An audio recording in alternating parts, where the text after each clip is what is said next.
Oke, bismillah. Assalamualaikum warahmatullahi wabarakatuh. Semoga kita semua dalam keadaan sehat walafiat. Amin, amin.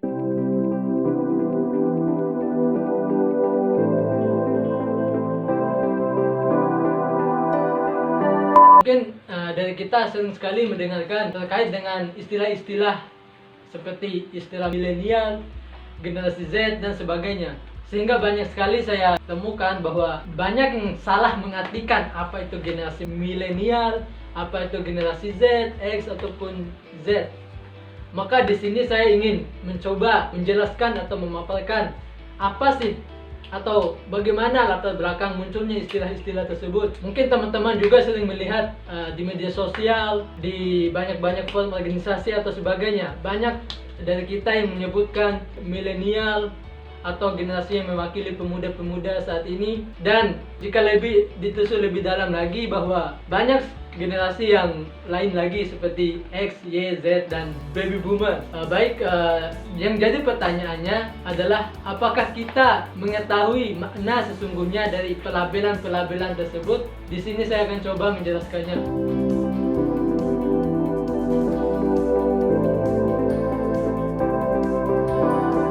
Oke, generasi pertama adalah baby boomers. Kita akan bahas dulu dari definisinya. Secara bahasa atau secara etimologi, baby artinya bayi, sedangkan boomers adalah ledakan. Jadi, kalau kita istilahkan atau terminologikan, baby boomers itu adalah ledakan bayi yang angka kelahirannya itu meningkat tajam. Ledakan bayi ini dimulai sejak 1946 sampai dengan tahun 1965. Kenapa bisa terjadi ledakan bayi pada tahun itu? Karena pada tahun itu belum ditemukan pil KB. Itulah yang kemudian membuat jumlah bayi itu melonjak atau meledak pada saat itu. Kemudian langsung saja mungkin karakter daripada individu atau bayi yang lahir pada generasi ini. Dikarenakan pada generasi ini belum sampai kepada zaman modern, artinya teknologi itu masih sangat minim. Jadi yang difokuskan pada generasi ini adalah kompetitifnya. Karakteristik daripada generasi ini adalah mereka hanya terfokus pada hasil, sehingga dalam bekerja mereka ini sangat bertanggung jawab dan selalu mementingkan hasil. Banyak juga yang sering menyebutkan generasi ini dengan generasi gila kerja, karena yang ada pada pikiran mereka hanya bagaimana mereka bisa bekerja dengan baik. Sebenarnya karakter seperti ini tidaklah buruk, justru baik karena mereka ini menginginkan hidup yang sejahtera dan ingin agar anak-anak mereka nanti kelak dapat bersekolah dengan layak. Lalu watak atau karakter berikutnya adalah tidak suka menerima kritik dari orang lain. Dikarenakan belum ada keterbukaan pergaulan dan mayoritas generasi pada periode ini memiliki tingkat sensitivitas tinggi terhadap kritik, karena generasi pada periode ini baru selesai dari Perang Dunia Kedua.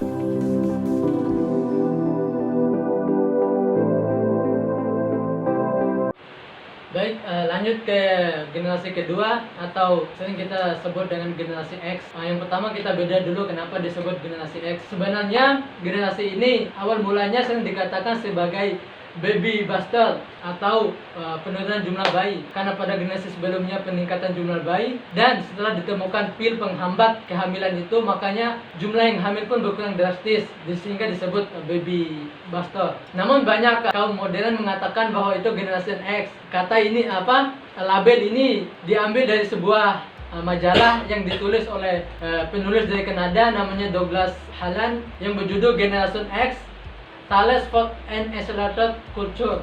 Disitulah awal mula kenapa disebut generasi X. Karena generasi X ini adalah anak daripada generasi baby boomers, maka yang bisa mereka lakukan adalah, tadi kan sudah dijelaskan bahwa generasi baby boomers itu generasi yang gila kerja. Makanya anak yang lahir dari generasi baby boomers ini adalah generasi X, yang kemudian orang tuanya gila kerja sehingga mereka itu tidak terlalu diawasi atau tidak terlalu dirawat oleh orang tuanya. Sehingga mereka ini karakteristiknya adalah mencari sesuatu yang bisa membuat mereka bahagia selain daripada asuhan kedua orang tuanya. Seperti membuat usaha atau hal-hal yang bersifat alternatif di luar dari pekerjaan formal, seperti kerja di kantoran atau sebagainya.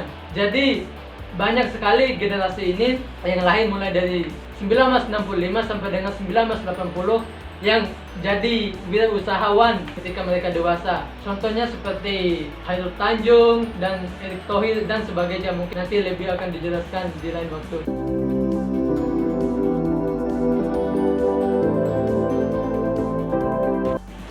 Baik, kemudian kita lanjut kepada generasi ketiga, yaitu generasi Y, atau lebih dikenal dengan generasi millennials.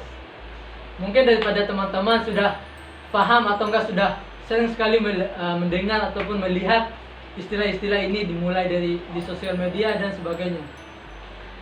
Generasi milenial ini dimulai pada tahun 1980 sampai dengan 1995. Sifat dari ini adalah mereka ini adalah istimewa, percaya diri dan yakin akan kemampuan yang mereka miliki.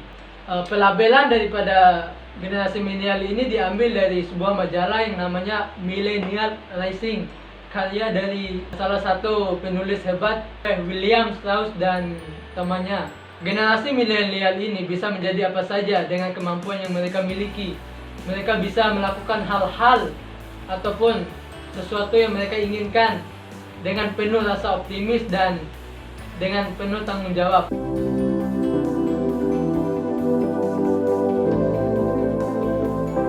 Kemudian kita masuk kepada generasi Z. Generasi ini dimulai ketika tahun 1995 sampai dengan 2012. Walaupun ada yang mengatakan sampai 2010, tapi itu perbedaan pendapat adalah suatu hal yang wajar. Generasi ini orientasinya lebih kepada bagaimana memanfaatkan teknologi yang sudah ada untuk meningkatkan mutu kemampuan yang ia miliki, seperti pembuatan aplikasi, pembuatan media-media yang kemudian dapat meningkatkan kejeniusan ataupun kemampuan intelek daripada viewers atau pengikutnya. Jangan hanya memandang generasi ini hanya gila dunia maya atau sebagainya, hanya mencari popularitas, viewer, pengikut, subscribe dan sebagainya. Tetapi lihat dari sisi positifnya, mereka dapat membuat aplikasi yang dapat memudahkan kehidupan, seperti contohnya Gojek, Grab, Food dan sebagainya. Itu kan mempermudah kehidupan kita di zaman modern saat ini. Terlebih lagi dengan cepatnya perkembangan teknologi ini, generasi ini dapat mengikuti serta menjaga agar ilmu pengetahuan itu tidak melenceng dari apa yang diinginkan.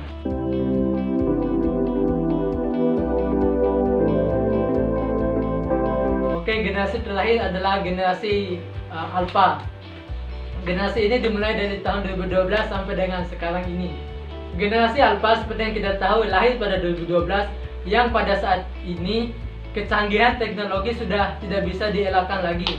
Jadi otomatis mereka sudah lahir dan sudah kemudian hidup berdampingan dengan teknologi yang semakin berkembang pesat itu. Sehingga banyak sekali masyarakat yang mengatakan bahwa generasi ini adalah generasi yang paling transformatif atau generasi yang paling cepat perubahannya.